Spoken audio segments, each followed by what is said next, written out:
السلام علیکم ورحمۃ اللہ وبرکاتہ۔ ناظرین، یہ میسج شادی شدہ حضرات کے لیے ہے، یعنی اکثر مسلمان اس کام کو بہت شوق سے کرتے ہیں۔ یہ 3 کام ہم بستری میں حرام ہے جو مسلمان بہت زیادہ کرتے ہیں۔ میں ترتیب وار آپ کے ساتھ پیش کرتا ہوں۔ میاں بیوی کا آپس میں ملاپ کرنا، صحبت کرنا یعنی قربت کرنا، اس پر بھی مسائل ہیں، بلکہ احادیث کا مفہوم ہے، جیسا کہ نبی صلی اللہ علیہ وسلم نے ارشاد فرمایا، کما قال علیہ الصلوۃ والسلام، جو شخص اپنی بیوی کے ساتھ قربت کرے اس پر اسے صدقہ کرنے کا ثواب ہے۔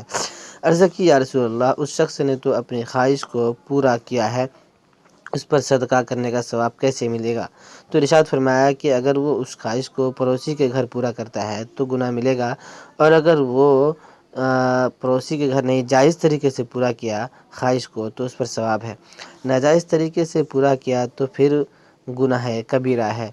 اور میاں بیوی کے رشتے کے بارے میں علماء یوں بھی بیان فرماتے ہیں کہ جب میاں بیوی آپس میں محبت کرتے ہیں تو ان کا یہ محبت کرنا تو انہیں اس محبت کرنے پر نفل عبادات جتنا ثواب ملتا ہے۔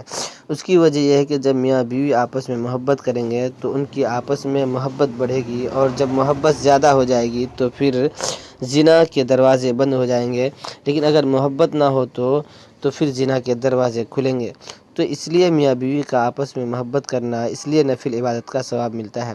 اب میں جو عرض کرنا چاہ رہا ہوں، جس پر عمل کرنے سے ثواب مل رہا ہے، یعنی میاں بیوی کا آپس میں محبت کرنا، انہیں ثواب ملتا ہے، لیکن اگر اسے شریعت کے دائرے میں رہتے ہوئے کریں گے تو ثواب ملے گا، لیکن اگر اس کے دوران اگر 3 غلطیاں کرتے ہیں تو پھر آپ گناہ کبیرہ کریں گے۔ 3 ایسی غلطیاں قربت کے وقت اگر کی جائیں، وہ ایسی غلطیاں ہیں جو کہ گناہ کبیرہ ہے۔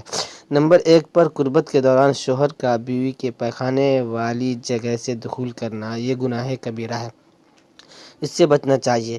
یہ بہت بڑا گناہ ہے، حرام ہے، بلکہ جو فطری راستہ ہے، غیر فطری راستے سے بچنا چاہیے۔